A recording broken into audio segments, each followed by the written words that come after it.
Hey guys, welcome back to one more video. ఈ వీడియోలో అయితే నేను హ్యాండ్స్కి డిజైన్ అనేది చూపించబోతున్నాను.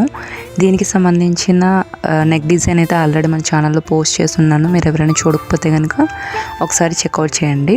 ఫస్ట్ వచ్చేసి నేను సిల్వర్ కలర్ మొత్తం అంతా కూడా all over silver and gold colour కాంబినేషన్లో వర్క్ అయితే చేయబోతున్నాను. ఫస్ట్ ఒక జెరీ లైన్తో చైన్ స్టిచ్ అనేది వేసుకొని దాని తర్వాత కడ్దాన్ అయితే యూజ్ చేశాను అనమాట.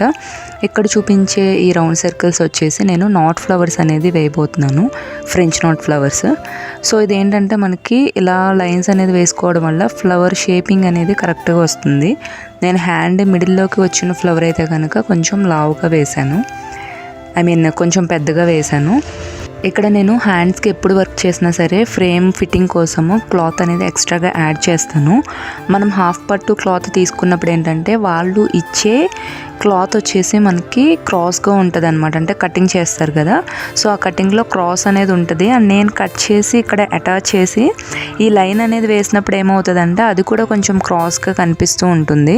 తర్వాత ఇంకొకటి వచ్చేసి ఏంటంటే మనము వర్క్ అనేది ట్రేస్ చేసేసుకొని తర్వాత ఫ్రేమ్కి ఫిట్ చేస్తాం కాబట్టి ఫ్రేమ్కి ఫిట్ చేసినప్పుడు కొంచెం అటు ఇటు క్రాస్గా ఉంటుంది తప్పించి, కానీ ఈ వర్క్ అయితే క్రాస్గా రాదనమాట. నార్మల్గా మనము బయటికి విప్పేస్తాం కదా, ఫ్రేమ్ నుంచి వర్క్ అనేది బయటికి తీసేసిన తర్వాత ఈ వర్క్ అనేది స్ట్రైట్గానే ఉంటుంది. ఎవరో కానీ రీసెంట్గా ఒక ఆవిడ, అమ్మాయో లేకపోతే పెద్ద ఆవిడ, నాకైతే ఎగ్జాక్ట్గా ఐడియా లేదు, కానీ అమ్మాయి అయితే అసలు చాలా వల్గర్గా మాట్లాడింది అనమాట. అంటే మీరు వేసే లైన్స్ చాలా క్రాస్గా ఉన్నాయి, మేము బయట స్టిచ్ చేయించుకున్నప్పుడు స్ట్రైట్గా ఉన్నాయి, మీకు రాదేమో అని నేను చెప్తున్నాను అనేసి చాలా అంటే చాలా బ్యాడ్ వేలో మాట్లాడింది. ఆ కమెంట్స్కి నేను కూడా రిప్లై ఇచ్చాను అనమాట. ఊరికనే టైంపాస్ చేస్తూ ఇలా బ్యాడ్ కమెంట్స్ పెడుతూ ఉందన్నమాట.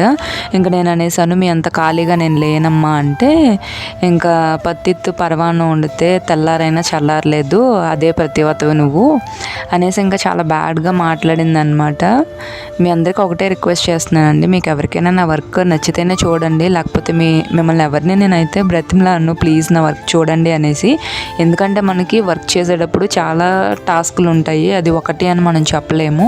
క్రాస్గా ఉందా, లైన్గా ఉందా, అదేంటంటే మనము తీసుకున్న క్లాత్ అవ్వచ్చు, తీసుకున్న మెటీరియల్ అవ్వచ్చు, బీడ్స్తో మనం వర్క్ చేసినప్పుడు ఖచ్చితంగా లైన్స్ అయితే స్ట్రైట్గా రావండి.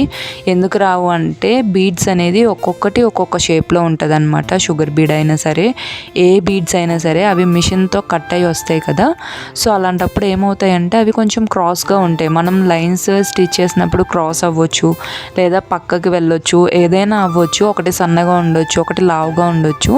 ఎందుకంటే వర్క్ చేసే వాళ్ళకి అదైతే తెలుస్తుంది, వర్క్ చేయలేని వాళ్ళకైతే అవి అర్థం కావు కదా. ఇది ఎందుకు చెప్తున్నానంటే, నాకు తెలిసినంత వరకు మన ఛానల్లో చాలామంది బిగినర్స్ ఉన్నారనమాట, ఆరి వర్క్ నేర్చుకునే వాళ్ళు. సో వాళ్ళకి కూడా ఏంటంటే ఒక ఐడియా వస్తుంది అనమాట. సో అందుకనే ఇవి క్రాస్గా వస్తున్నాయి, లేకపోతే లైన్స్ ఇలా ఉన్నాయి అని వాళ్ళకి అర్థమవుతుంది. అందుకోసమే చెప్తున్నాను. ఇదేమి అమ్మాయి నన్ను తిట్టింది కదా అని ఎక్స్ప్లెనేషన్ అయితే కాదు, బట్ ఏంటంటే ఒక బ్యాడ్ వేలో అయితే పోర్ట్రేట్ అవ్వకుండా ఉంటుంది మీకు. సో అందుకనే నేను అన్నీ చెప్తున్నాను. సో ఇదండి ఇవాళ వీడియో నచ్చితే కనుక తప్పకుండా లైక్ చేయండి. ఇంకా మీకు ఎవరికైనా డిజైన్స్ కావాలంటే కనుక కమెంట్ సెక్షన్లో చెప్తే నేను వాటిపైన కూడా డిజైన్స్ అనేది చేయడానికి ట్రై చేస్తాను. మళ్ళీ వీడియోలో మళ్ళీ కలుద్దాం. అంతవరకు బాయ్.